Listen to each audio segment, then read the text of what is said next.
They called her a defect before she could even walk.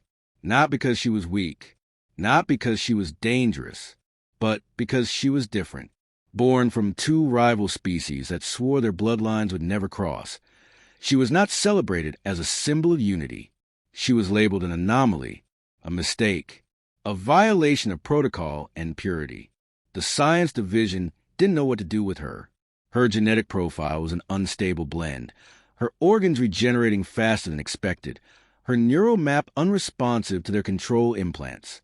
They kept her under observation, scribbled down anomalies in a language she couldn't read. Every time she tried to speak, someone frowned. Every time she cried, someone took notes. She wasn't given a name, just a designation. Asset 731D. The first attempt at placement came when the Andon took her in. They were supposed to be peaceful, spiritual, enlightened. They said her presence disturbed the aura field of their children. She was returned within a week. The second was the Balkesh, a species built on hierarchy and obedience.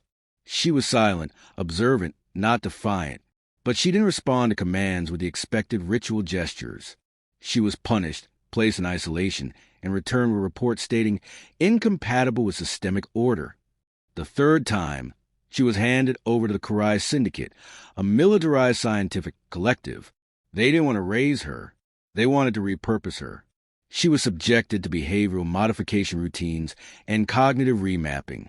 They injected her with compliance agents, strapped machines to her skull, and studied her reaction to pain. When she bit through one of their instruments and crushed it in her hand, they labeled her corrupted and terminated the program. She was returned again. Every dossier that followed included the same phrase, returned too many times. No one wanted her. No one kept her. To most, she was a problem. To others, a puzzle. No one called her a person. Years passed in isolated transport cells, sterile labs, and detention sectors. She learned not to speak unless asked. She learned that crying only triggered restraint protocols. She learned the weight of being passed between species like a bad transaction. And she learned that names were for those who were wanted. The humans weren't supposed to be on the list. Earth had joined Galactic Concord relatively recently and was still regarded as experimental in its integration methods. But the Galactic database ran out of eligible options. Earth was placed as a contingency, a last resort. The transfer file listed Earth's Terra 9 station as non-standard but available. Her arrival was quiet. The human who received her wore no armor, carried no weapon, and smiled.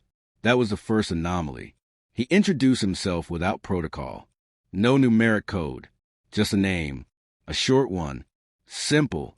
He pronounced her designation like it hurt him. "You want a different one?" he asked. She didn't understand. "A name," he clarified. "Something that's yours." She stared at him. No one had ever asked her a question that didn't have a correct answer. She remained silent. "All right," he said gently. "We'll work on it." They didn't lock her room. No energy field. No tranquilizer gas emitters. No surveillance node she could see. She expected them. She knew where to look. Instead, she found soft things, fabric, cushions, temperature regulators. A stuffed toy was placed on the sleeping platform. At first, she assumed it was a test. It had no function. It emitted no scent, no signal. But it was soft. She pressed it once, then again. Curious. It didn't respond. She kept it. Humans came and went. Some offered food. Some spoke slowly, not like she was stupid, but like they didn't want to overwhelm her. One offered her something called juice. It was purple. It made her cough, then made her laugh. The sound startled her. She hadn't heard herself laugh before. Time passed differently on Terra 9. There were no behavioral tests, no performance thresholds. No one tried to correct her. Instead, they asked questions with no clear answers. "What do you like? Are you cold? Do you want to come with us?" One asked if she liked music. She didn't know what it was. They played something from a nearby terminal. Sounds layered over sounds. Vibration through her chest. She felt something. Her hands trembled. Her chest tightened. Her eyes watered. She didn't know why. She asked the human, What is it for? It's just for feeling things, they said. That confused her more. Another day, she heard laughter outside her door and peered out. Two human children were chasing each other down the corridor. They ran past her, then circled back and waved. They weren't afraid.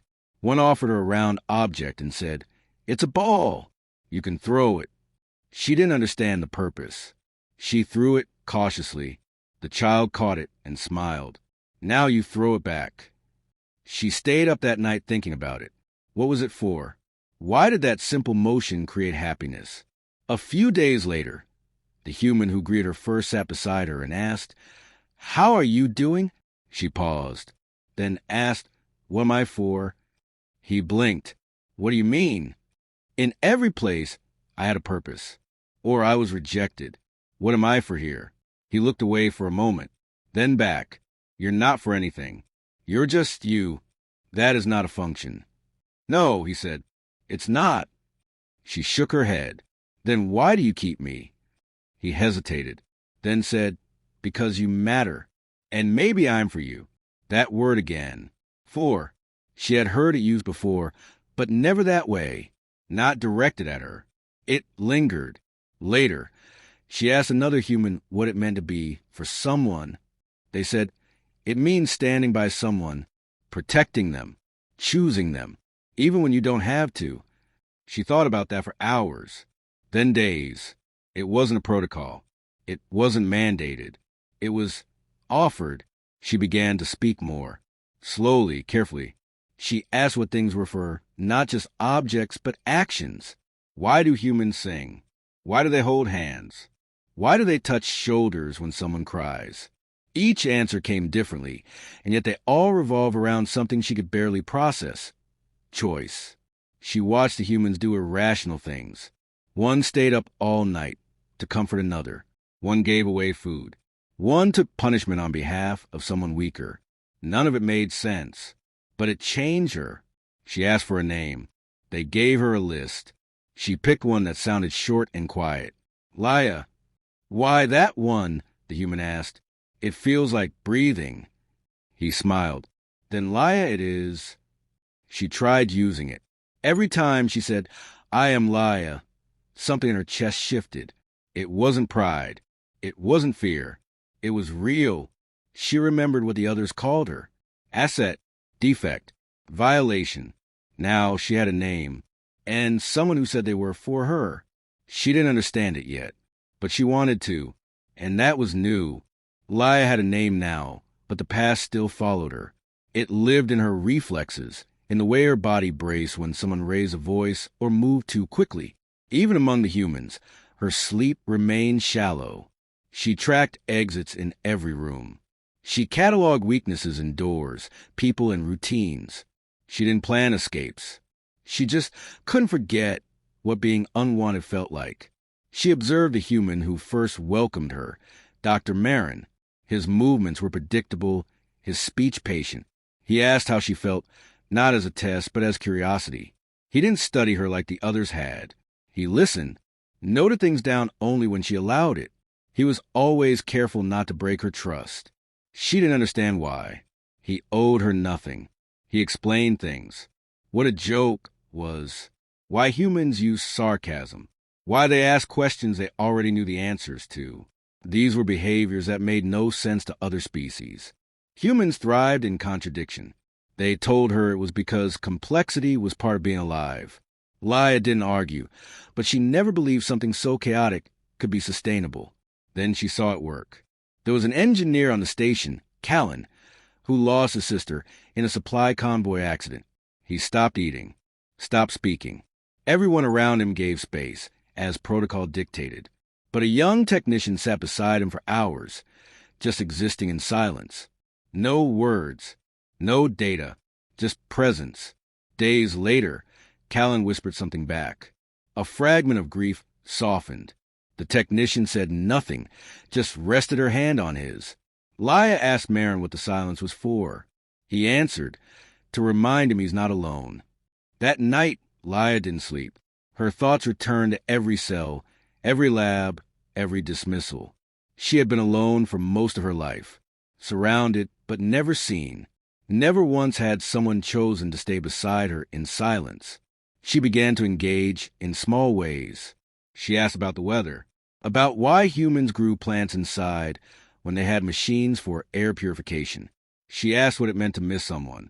The answers were never definitive, but every answer gave her more context. They offered her choices, what she wanted to wear, what flavor she preferred, what subject she'd like to learn. It confused her at first. Choice was dangerous. In every facility she had been in, choice led to correction. But here, it led to discovery. She found herself drawn to human literature, not because it was logical, but because it wasn't. Stories of loss, redemption, betrayal, and forgiveness. She asked Marin why humans told so many stories that didn't have clear endings. Because we're not finished, he said. Another day, she asked, what do humans do with pain? He thought a while before saying, some hide it, some transform it, some turn it into purpose. That stayed with her. She began assisting in basic tasks, helping carry supplies, checking systems, translating small snippets of interspecies dialects. Her memory was sharp. Her ability to detect pattern and voice shifts made her useful in negotiations. One diplomat remarked how surprising it was that a rejected hybrid turned out helpful. The word hit harder than expected. Rejected. She responded, that label isn't mine anymore. The room went quiet. Afterward, Marin asked if she was all right. She wasn't sure. But for the first time, she didn't suppress the feeling. She let it rise. A strange mix of hurt and defiance. I'm tired of being what they called me. He nodded. You don't have to be anything they decided. Then came the message. A delegation of Xeran officials was arriving on Terra 9. They were part of the original genetic coalition that had rejected her existence. Laia wasn't supposed to meet them, but systems were unpredictable, and hallways weren't always secure. She encountered one in a corridor. The moment their eyes met, recognition sparked. The official stiffened. You, he said, you were decommissioned. No, she replied. I was chosen. He sneered. You were returned. Multiple times. What you are should never have existed. Laia stared at him. She felt the old instinct to fold inward, to vanish. But something else pushed back. I'm still here, she said, and I won't be erased. He turned without another word, but the damage was done. Not to her, but to the station's equilibrium. Word spread quickly. Some wondered why she hadn't been hidden. Others debated if it was safe to let her interact with delegates from species that once condemned her. She offered to leave. Marin refused. This is your home, too. Others backed him.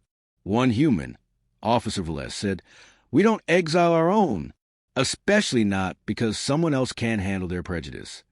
But tension grew.